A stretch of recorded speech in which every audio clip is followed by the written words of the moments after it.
সৃষ্টি করছেন, তাকে বাঁচিয়ে রাখার জন্য যে অক্সিজেন লাগে, যে পানি লাগে, পৃথিবীর সৃষ্টি থেকে এই পর্যন্ত আল্লাহ রাব্বুল আলামিন কখনো এই দুইটা জিনিসের ঘাটতি দেন নাই।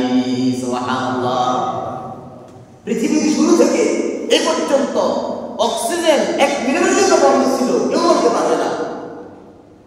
ওই বিশাল সূর্য 9,30,00,000 মাইল দূর থেকে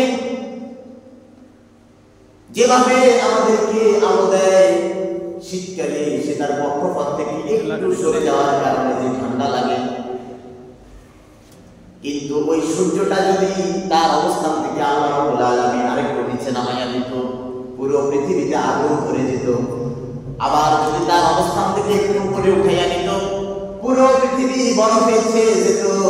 সুতরাং পৃথিবীর কোনো বিজ্ঞানী বলে না যে আমার দাদা হাফিজারা অথবা আমাদের পূর্বপুরুষ কোনো এককালে ওই সূর্যের মধ্যে কি চান্স দিয়ে আসছে, কিছু লাকড়ি জ্বালানি দিয়ে আসছে। কিন্তু না, কে সকাল হলে সূর্যকে উদিত করে, কে সন্ধ্যা হলে সূর্যকে ডুবায়। আমি আর আপনি নিজ নিজ দায়িত্ব পালন করি, কিন্তু সূর্য ঠিকই উঠে আর নামে। কতদিন আমাদের হসপিটালের বেডে চলে যায়, সূর্যের দেখা পাই না, কিন্তু হসপিটাল থেকে বেরিয়ে দেখি সূর্য তার নিয়ম মেনে প্রতিদিন উঠে আর ডুবে। সুবহানাল্লাহ। ওই তাআউযু নি'মাতাল্লাহি লা তুহসুহা। এই নিয়ামতগুলোর দিকে তাকাইলে, এই নিয়ামতের দিকে তাকাইলে আল্লাহ যে কত বরকতময় বোঝা যায়। এই জন্য আল্লাহ নিজেই বলতেছেন, কখনো কখনো বাড়ির মানুষ জানে না আপনি যে ভালো আলেম, বাড়ির মানুষ জানে না আপনি যে ভালো ডাক্তার, বাড়ির মানুষ জানে না আপনি যে ভালো একজন ইঞ্জিনিয়ার, ভালো একজন আমিন। এই জন্য মাঝে মাঝে নিজের প্রশংসা, নিজের জাতির জন্য মানুষের কল্যাণে ভালো লাগে। আল্লাহ রাব্বুল আলামিন আল্লাহ নিজেকে নিজে বলতেছেন, বরকতময় সেই সত্তা। তাবারাকাল্লাযী জাআলা ফিস সামাই বুরুজান ওয়া জাআলা ফিহা সিরাজান ওয়া কমারান মুনীরা। আল্লাহ নিজেকে নিজে বলতেছেন, কত বরকতময় সেই সত্তা যিনি ওই সুবিশাল আসমানের মধ্যে, যিনি সিরাজ তথা সূর্যটাকে উদিত করেন, আর সেখানে দীপ্তিময় চন্দ্র উদিত করেন। মুনলিপ নাইট কত চমৎকার লাগে, কত সুন্দর লাগে চন্দ্রের আলো। আবার এই চন্দ্র আর সূর্যের ফাঁকে ফাঁকে মিটমিট করে কতগুলো তারকা চলে, কত সুন্দর সামিয়ানা আল্লাহ রাব্বুল আলামিন আসমানের মধ্যে বিছায়া রাখছেন। সুবহানাল্লাহ। প্রিয় হাজিরিন, আল্লাহ রাব্বুল আলামিন বলতেছেন, দুনিয়ার মানুষ নাপাক এক ফোঁটা পানি থেকে তোমাকে বানালাম, এই নাপাক পানি থেকে তোমাকে বানাইছি। তোমার যেভাবে আমি হার্ট দিলাম, লাংস দিলাম, তোমার আমি যে ইসোফেগাস দিয়ে, আমি যে স্টোমাক দিলাম, আমি যে ইন্টেস্টাইন দিয়ে তোমার শরীরটাকে বানালাম, চক্ষু দিলাম, ত্বক দিলাম, মাথা দিলাম, ব্রেন দিলাম, বুদ্ধি দিলাম, আকল দিলাম, হিকমা দিলাম। তুমি মানুষ, তুমি চিন্তা করো, অন্ধকার, তিনটি অন্ধকারের ভিতরে, তোমার মায়ের গর্ভের ভিতরে একটু পানির ছোঁয়া লেগে তুমি কিভাবে তৈরি হয়েছ, যদি চক্ষু বন্ধ করে খেয়াল করো, তোমার মাথায় ধরবে না তোমার সৃষ্টি কিভাবে হয়েছে। আল্লাহ রাব্বুল আলামিন বলছেন, তোমার সৃষ্টি এটা তো তুমি নিজেই দেখতেছ, কিন্তু সুবিশাল সেই আসমানে তুমি যাও নাই। আল্লাহ রাব্বুল আলামিন বলতেছেন, নিশ্চয়ই ওই আসমান সৃষ্টি করা মানুষ সৃষ্টি করার চেয়ে বড় কঠিন কাজ। মানুষ সৃষ্টির চেয়ে বড় কঠিন কাজ। মানুষ সৃষ্টির চেয়ে যদি কঠিন কাজ হয়, কি সুন্দর চক্ষু আল্লাহ রাব্বুল আলামিন আমাদেরকে দিলেন, কি সুন্দর গান নেওয়ার জন্য। 1 কোটি রকমের রং আমরা চোখ দিয়ে শনাক্ত করতে পারি। 1 কোটি রকমের রং। এই মসজিদের মধ্যে যদি রং মিলাই, আমরা অন্তত 1000 কালার পাবো। কিন্তু এই চোখ প্রায় 1 কোটি ধরনের রং মনে রাখতে পারে, ধরতে পারে, আলাদা করতে পারে। সুবহানাল্লাহ। এই যে জিহ্বা প্রায় 3000 আইটেমের খাবারের স্বাদ সে মনে রাখতে পারে, সে বলতে পারে প্রায় 3000 আইটেমের। এই যে জিহ্বা আল্লাহ বানালেন, এগুলোর সাথে যে আমাদের নাকগুলো সংযুক্ত করে দিলেন, এটা দেখে আমাদেরকে গভীরভাবে আমাদের চিন্তা চলে আসে।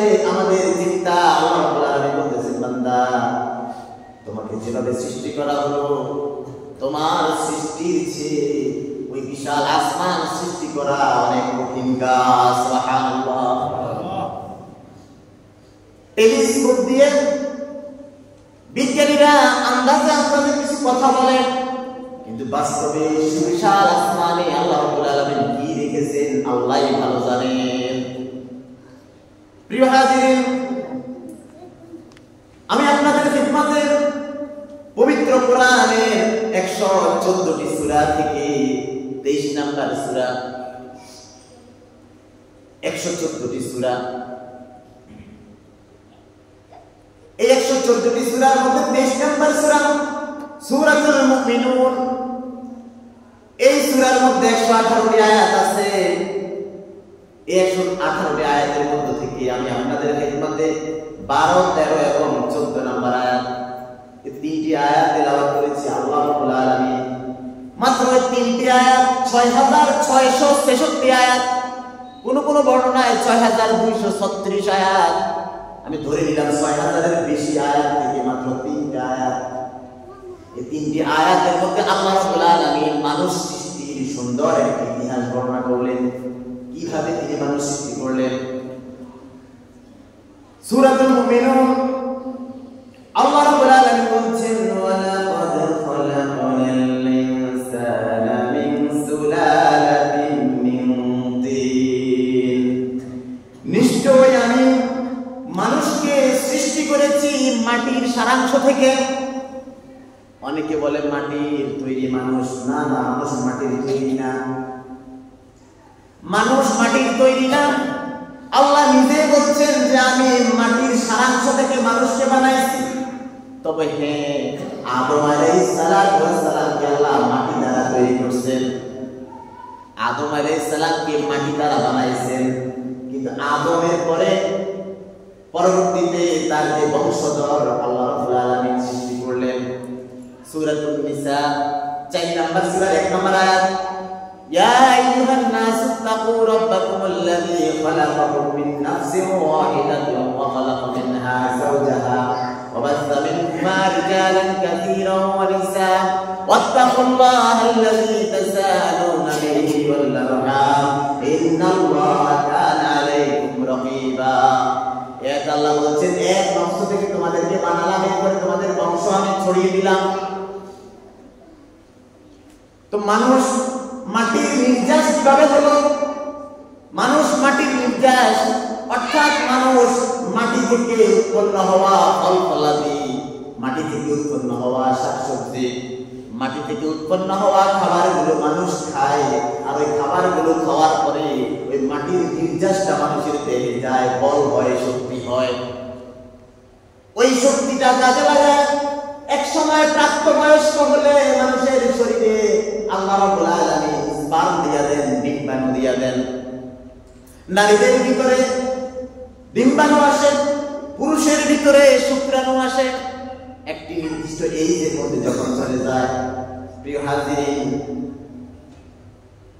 মাটি আল্লাহ রাব্বুল আলামিন মাটির নির্যাস, মাটির কি পাওয়ার রেখেছেন? একটি খেজুর গাছ, আবার পাশে একটা নিম গাছ। নিম গাছের শিকড়টা মাটির অনেক গভীরে চলে যায়, খেজুর গাছের শিকড় মাটির অনেক গভীরে চলে যায়। খেজুর গাছের ডালপালাগুলো নিম গাছের ভিতরে ঢুকে যায়, নিম গাছের ডালপালাগুলো খেজুর গাছের ভিতরে ঢুকে যায়। কিন্তু খেজুর গাছ কাটলে সেখান থেকে মিষ্টি রস দেয় কে? বলেন সুবহানাল্লাহ। সেখান থেকে মিষ্টি রস আসে, কিন্তু নিম গাছ কাটলে পরে তিতা আসে। এর দ্বারা বোঝা যায় মাটি থেকে আল্লাহ রাব্বুল আলামিন একটা নির্যাস তৈরি করে এগুলোর শক্তি আল্লাহ গাছের ভিতরে দিয়া দেন। সেই খেজুরের রস খেয়ে কত মজা লাগে। এরপরে যখন আপনার আর আমার ভিতরে সেই ডিম্বাণুর শুক্রাণু চলে আসে, শরীয়ত মোতাবেক যখন একজন স্বামী আর স্ত্রী একত্রিত হয়, তখন আল্লাহ রাব্বুল আলামিন বলতেছেন, ওয়ালাকাদ খালাকনাল ইনসানা মিন সুলালাতিন মিন তিন। মায়ের বক্ষপিণ্ডর আর পিতার পৃষ্ঠদেশ, এই দুই জায়গা থেকে 2 ফোঁটা নাপাক পানি, আবার কোনো মতে পবিত্র পানি যখন একসাথে হয়, ডিম্বাণু আর শুক্রাণু মিলে জাইগোট তৈরি হয়। জাইগোট, এই জাইগোট কোথায় থাকে? ফি করারিন মাকিন, এক সংরক্ষিত আধারের ভিতরে থাকে। আইসিইউ, ইন্টেনসিভ কেয়ার ইউনিট, এই আইসিইউ এর ভিতরে থাকে। ফি যুলমাতিন সালাসা, 3টি পর্দার ভিতরে থাকে, 3টা অন্ধকারের ভিতরে থাকে। এটা কেমন? বিজ্ঞান বলে মায়ের যে ইউটেরাস থাকে, ইউটেরাসের ভিতরে থাকে ইউটেরাইল ফান্ডাস, আবার ইউটেরাসের 2 পাশে চলে যায় ফ্যালোপিয়ান টিউব। এই যে 2 পাশে ফ্যালোপিয়ান টিউব চলে যায়, ফ্যালোপিয়ান টিউবের মাথায় ছোট্ট বলের মতো একটা ওভারি থাকে। এই ওভারি, এখান থেকে ওভাম তৈরি হয়। এই ওভারিটা ফলিকলস দ্বারা মোড়ানো থাকে, আবার ওভারিটা ওভারিয়ান লিগামেন্ট দ্বারা ইউটেরাসের সাথে শক্ত মজবুত বাঁধা থাকে। এইভাবে 2 পাশে 2টা থাকে, একটা কাকড়ার মতো দেখা যায়।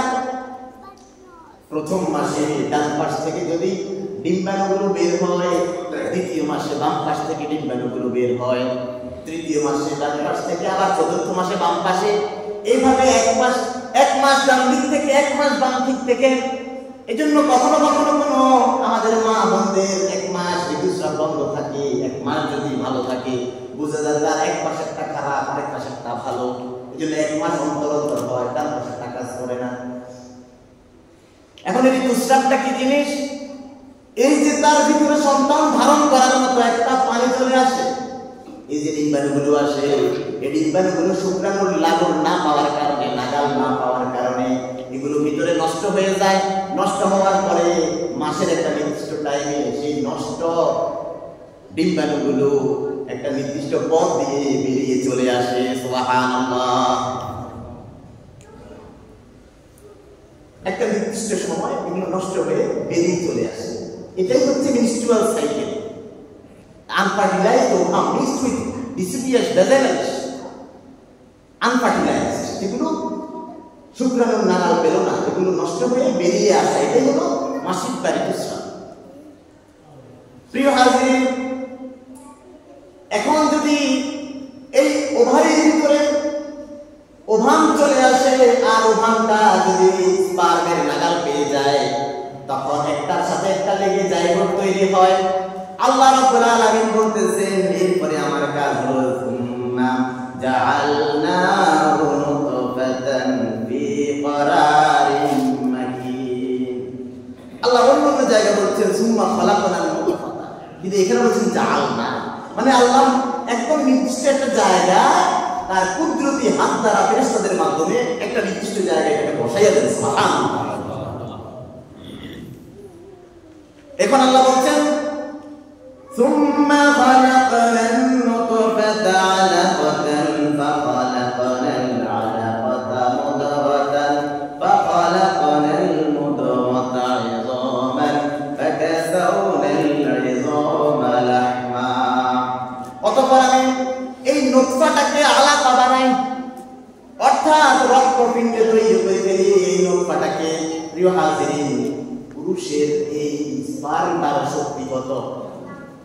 পুরুষের এই স্পার্মের শক্তি যদি আপনাকে জানতে হয়, তাহলে আপনি পবিত্র কোরআনের সবচেয়ে বড় সূরা সূরাতুল বাকারা, সূরাতুল বাকারার 228 নম্বর আয়াত এবং 234 নম্বর আয়াতের দিকে খেয়াল করেন। আল্লাহ রাব্বুল আলামিন সূরা বাকারার 228 নম্বর আয়াতে বলছেন, ওয়াল মুতাল্লাকাতু ইয়াতারাব্বাসনা বিআনফুসিহিন্না সালাসাতা কুরুইন ওয়া লা ইয়াহিল্লু লাহুন্না আন ইয়াকতুমনা মা খালাকাল্লাহু ফি আরহামিহিন্না ইন কুন্না يؤمنن بالله واليوم الآخر وبعولتهن أحق بردهن في ذلك إن أرادوا إصلاحا ولهن مثل الذي عليهن بالمعروف وللرجال عليهن درجة إلى آخر الآية. প্রিয় হাজিরিন, এই আয়াতের মধ্যে আল্লাহ বলছেন And the divorced women should keep themselves in waiting for 3 courses.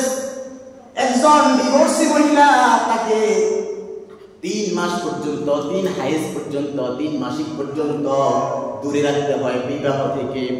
অর্থাৎ আরেকখানে বিয়ে বসার আগে তার ডিভোর্সের পরে 3 হাইজ পর্যন্ত অপেক্ষা করতে হয়। ইমাম আবু হানিফা রাহিমাহুল্লাহর মত হচ্ছে এখানে হাইজ, কিন্তু ইমাম শাফি রাহমাতুল্লাহ আলাইহি বলছেন যে না, তুহুর। যাই হোক, আমরা যদি হাইজ ধরি তাহলে কোরআনের সাথে বিজ্ঞানের সাথে পুরো মিলে যায়। ইমাম আবু হানিফা রাহিমাহুল্লাহর মত ধরে যদি আমরা কথা বলি, এগিয়ে যাই, তাহলে বর্তমান বিজ্ঞানের সাথে আয়াতটার পুরোপুরি মিল হয়ে যায়। এরপরে 234 নম্বর আয়াত, ওয়াল্লাযীনা ইউতাওয়াফাউনা মিনকুম ওয়া ইয়াযারুনা আযওয়াজা ইয়াতারাব্বাসনা বিআনফুসিহিন্না আরবাআতা আশহুরিন ওয়া আশরা। আর যদি কোনো স্ত্রীর স্বামীটা মারা যায়, অ্যাক্সিডেন্টে হোক, রোগে হোক, যে কোনো ভাবে হোক, যদি মারা যায়, ওই মহিলাকে ধৈর্য ধারণ করতে হবে 4 মাস 10 দিন। ডিভোর্স দিলে, তালাক দিলে 3 মাস, 3 মাস, 3 মাস। আর স্বামী মারা গেলে 4 মাস 10 দিন। আমার আর আপনার মাথায় ধরে এই মেয়েটার স্বামী মারা গেছে, যত দ্রুত তাহলে আরেকটা তোমার কাছে ফেলে দেওয়া যায়, স্বামীর কাছে দেওয়া যায়, এটা অনেক ভালো। শরীয়ত বলে না 4 মাস 10 দিন অপেক্ষা করেন। তালাক দিলে 3 মাস, আর স্বামী মারা গেলে 4 মাস 10 দিন অপেক্ষা করতে হয়, ওখানে বিবাহ বসা যায় না। কারণ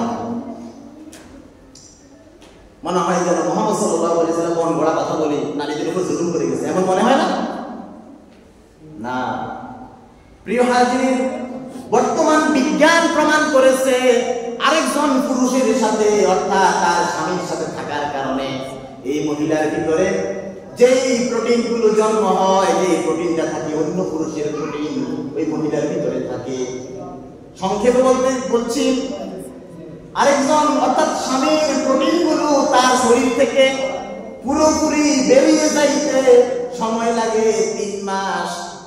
3 মাসে, অর্থাৎ প্রথম মাসে তার 3 ভাগের 1 ভাগ প্রোটিন বেরিয়ে যায়, দ্বিতীয় মাসে 3 ভাগের 2 ভাগ, তৃতীয় মাসে 3 ভাগের 3 ভাগই বেরিয়ে যায়। অর্থাৎ ওই নারীর এখন বাচ্চা দানিকা, ইউটেরাসটা, তার সেই বাচ্চা নেওয়ার যে সক্ষমতা, সেখানে অন্য পুরুষের কোনো প্রোটিন আর অবশিষ্ট থাকে না। সুবহানাল্লাহ। 3 মাস লাগে ক্লিয়ার হইতে। এখন আপনারা ফুটবা দিয়ে দেন, আর দূরে দিয়ে 15 দিনে বিয়ে দিতে। শরীয়ত বলে এই নারী আগের পুরুষের প্রোটিনগুলো ক্লিয়ার হইতে, পরিপূর্ণভাবে পরিষ্কার হয়ে যাইতে 3টা মাস সময় লেগে যায়। তাহলে 234 নম্বর আয়াতে কেন বললাম 4 মাস 10 দিন? আধুনিক বিজ্ঞান নারীদের উপর গবেষণা করে দেখলো যে নারীর স্বামী মারা যায়, স্বামীটা বড় ভালো ছিল, স্বামীর বিরহে তার মন খারাপ, স্বামীর কারণে মন খারাপ, আগের জায়গায় ডিভোর্স হয়েছে, হয়তো বা সে নিজে দিয়ে দিচ্ছে, ডিভোর্স দিয়ে আসে এখন পুরো মন ভালো, অথবা স্বামীটা খারাপ, যে কোনো ভাবে তাকে দিয়ে দিচ্ছে, স্বামীর উপর তার ভক্তি নাই, তালাক হয়েছে আর তার কাছে ভালো লাগে, এই জন্য মনটা ফরফরা। 3 মাসে তার শরীর থেকে জীবাণুগুলো চলে গেল, প্রোটিনগুলো চলে গেল, কিন্তু স্বামী মারা গেছে, স্বামীর স্মৃতিগুলো তাকে কাঁদায়, স্বামীর স্মৃতির কারণে, তার টেনশনের কারণে তার শরীরটা পরিপূর্ণভাবে পরিষ্কার হইতে সময় লাগে 4 মাস 10 দিন। সুবহানাল্লাহ। তাহলে রাসূল সাল্লাল্লাহু আলাইহি ওয়াসাল্লাম তখন বলছে, আর সাহাবারা বলছে, সামি'না ওয়া আতা'না, শুনছি আর মানছি রাসূল, আপনি তো সত্যবাদী, সত্যবাদী বলে আপনি স্বীকৃত, আপনি মুসাদ্দিকান, আপনি সাদিক, আপনার কথা আমরা মানি। বিজ্ঞান কি বলে আর না বলে আমাদের জানার দরকার নাই, কিন্তু বর্তমান বিজ্ঞান গবেষণা করে, চিন্তা করে তারা ঈমান আর পাকাপোক্ত। কিন্তু সাহাবায়ে আজমাইন শুনছে আর মেনে নিছে। প্রিয় হাজিরিন, তাহলে আল্লাহ রাব্বুল আলামিন এই পৃথিবীতে সবচাইতে পবিত্র, সবচাইতে পবিত্র নারী হলো মুসলমানদের নারী। সুবহানাল্লাহ বলে। মুসলিম মহিলা, মুসলিম সন্তানরা এত পবিত্র, অর্থাৎ নারীর যেই খনি, যেই পাত্রটা আছে, পাত্রটাকে সুন্দর করে পরিষ্কার করে অন্য পুরুষের জন্য উপযুক্ত করা কোরআন বলে দিয়েছে। সুবহানাল্লাহ। কোরআন বলে দিয়েছে পুরুষের জন্য উপযুক্ত। আরেকজন পুরুষ এই জন্য বহু বিবাহ, যে নারীরা ইসলাম মানে না, তাদের সন্তানদের বিয়ের সাথে তাদের বাবার কোনো পরিচয় পাওয়া যায় না। আর ইসলাম বাবার পরিচয়ের জন্য কত সুন্দর সিস্টেম রেখে দিয়েছে। সুবহানাল্লাহ। প্রিয় হাজিরিন, এরপর আল্লাহ রাব্বুল আলামিন বলছেন সুম্মা খলাকনান নুতফাতা আলাকাতান, অতঃপর আমি এই জায়গাটাকে আমি রক্তপিণ্ডে পরিণত করে দিলাম। আর এই রক্তপিণ্ডটা কেমন? আলাকা মানে যোগ, লিজ। যোগ যেমন মানুষের শরীর থেকে রক্ত খায়, মুহাম্মদ সাল্লাল্লাহু আলাইহি ওয়াসাল্লাম দেখেন এর ভিতরে কেমন করে এটা রক্ত খায়। কিন্তু আল্লাহর কথা অনুযায়ী রেখে দিয়েছে। বর্তমান বিজ্ঞান এখন গবেষণা করে দেখেন, সিজার করে দেখেন, বিভিন্ন রকমের আল্ট্রাসোনোগ্রাফি করে দেখেন যে আসলে মায়ের গর্ভের ইউটেরাইন ফান্ডাসের মধ্যে জোকের মতো এই রক্তপিণ্ডটা লেগে থাকে। লেগে রক্ত চুষে সে বড় হয়ে যায় যেমন জোকের মতো। আর বর্তমান আরবি আলাকা মানে যোগ, অর্থাৎ যোগ যেমন রক্ত খায়, মায়ের গর্ভের মধ্যে আমাদের রক্তপিণ্ডটা রক্ত খেয়েছিল। সুবহানাল্লাহ। আবার আলাকা মানে হলো লেগে থাকা। যেহেতু ইউটেরাসের ভিতরে ইউটেরাইন ফান্ডাসের মধ্যে এটা লেগে থাকে, এই জন্য এটার আলাকা শব্দটা পরিপূর্ণভাবে 100% মিলে গেছে আধুনিক বিজ্ঞানের সাথে। সুবহানাল্লাহ। এরপর আল্লাহ রাব্বুল আলামিন বলছেন ফাখালাকানাল আলাকাতা মুদগাতান, অতঃপর আমি রক্তপিণ্ডটাকে আমি গোশতপিণ্ডে পরিণত করে দিই। সুবহানাল্লাহ। ফাখালাকানাল মুদগাতা ইযামান, অতঃপর আমি এই গোশতপিণ্ডটাকে আমি হাড্ডিতে রূপান্তর করি। ফাকাসাউনাল ইযামা লাহমা, অতঃপর সেই হাড়গুলোকে আমি রব্বুল আলামিন আমি গোশত দিয়ে পেঁচিয়ে দেই। সুবহানাল্লাহ। এখন রক্তপিণ্ড থেকে গোশতপিণ্ড হয়েছে, গোশতপিণ্ড হাড্ডিতে স্কেলিটন হয়ে গেছে, স্কেলিটন কঙ্কাল হয়ে গেছে। এই কঙ্কালগুলোকে আল্লাহ রাব্বুল আলামিন গোশত দিয়ে পেঁচিয়ে দিলেন। এই আমাদের শরীরের মধ্যে 206টা হাড়, 206টা হাড় আল্লাহ রাব্বুল আলামিন দিয়ে দিলেন। এই যে দুই পাশে দুইটা হাড়, ক্ল্যাভিকল, এই দুইটা ক্ল্যাভিকল দিলেন। এখানে দিলেন হিউমেরাস, এখানে আলনা আছে, রেডিয়াস, কার্পাল, মেটাকার্পাল, ফ্যালাঙ্গাস, হাতের গুলো। এরপরে যে হিপ বোন দিলেন, ফিমার, সবচেয়ে বড় হাড়টা ফিমার, ফেটেলা, টিবিয়া, ফিবুলা, টার্সাল, মেটাটার্সাল, ফ্যালাঙ্গাস। এরপরে দিলেন আমাদের স্কেপুলা, স্কেপুলার পাশে দিলেন আমাদের শিরদাঁড়া, ভার্টিব্রাল কলাম, যেটাকে আমরা মেরুদণ্ড বলি। ভার্টিব্রাল কলামের মধ্যে দিলেন স্যাক্রাম, কক্সিস। এরপরে এখানে cervical reason, thoracic reason, dorsal reason, lumber reason, coccyx reason. এই রিজনগুলো দিয়ে আল্লাহ রাব্বুল আলামিন মাথার মধ্যে দিলেন ফ্রন্টাল, পেরিটাল, অক্সিফুট, ভার্টেক্স। এই 206টা হাড় দিয়ে আল্লাহ রাব্বুল আলামিন সুন্দর করে এই হাড়গুলোকে পেঁচিয়ে, গোশত দিয়ে পেঁচিয়ে এরপরে চাপা দিয়ে দিলেন। সুবহানাল্লাহ। এই যে কাজগুলো অন্ধকারের ভিতরে হচ্ছে, যেই ফ্যাক্টরির ভিতরে কোনো আলো নেই, বিদ্যুৎ চলে গেলে জেনারেটরের ব্যবস্থায়, আর বিদ্যুৎ তো নাই। সুতরাং আল্লাহ রাব্বুল আলামিন ফেরেশতাদেরকে পাঠিয়ে ফেরেশতাদের মাধ্যমে এই বিশাল কর্মচক্র পরিচালনা করেন। সুবহানাল্লাহ। এরপর আল্লাহ রাব্বুল আলামিন বলছেন সুম্মা আনশানাহু খালকান আখার ফাতাবারাকাল্লাহু আহসানুল খালিকিন, অতঃপর আমি রব্বুল আলামিন তোমাকে পরিপূর্ণ একটা অবয়ব দান করি। আমি রব্বুল আলামিন কত বরকতময় স্রষ্টা। সুবহানাল্লাহ। কত নিপুণ স্রষ্টা তিনি। প্রিয় হাজিরিন, এরপরে সহিহ বুখারীর ৭৪৫৪ নম্বর হাদিসে, ১৩০ নম্বর হাদিসে, ৩৩৩১ নম্বর হাদিসে, মুসলিম শরীফের ২৬৪৩ নম্বর হাদিসে, মিশকাত শরীফের ৮২ নম্বর হাদিস, ৪৩৩ নম্বর এবং ৩৪ নম্বর, এরপরে ৩২৩৮ নম্বর হাদিসে আল্লাহ রাসূল সাল্লাল্লাহু আলাইহি ওয়াসাল্লাম আল্লাহর পক্ষ থেকে আদিষ্ট হয়ে মানুষের সৃষ্টির ইতিহাসটা হাদিসের আলোকে বর্ণনা করে গেছেন। সুবহানাল্লাহ। সময় সংক্ষিপ্ত, এই জন্য আসলে বলাটা সক্ষম হচ্ছে না। আমরা আল্লাহ রাব্বুল আলামিন আমাদেরকে সৃষ্টি করলেন, আমরা আল্লাহর সৃষ্টিটাকে আমরা একটু অন্তর্চক্ষু দিয়ে দেখে আল্লাহকে পাওয়ার, আল্লাহকে রাজি করার, আল্লাহর দেওয়া নাজ নিয়ামত ভোগ করে আল্লাহর জান্নাতে যাওয়ার চেষ্টা করবো। সবাই বলে আমিন। ওয়াকিদাওয়ানা আলহামদুলিল্লাহ। যারা পরিস্থিতি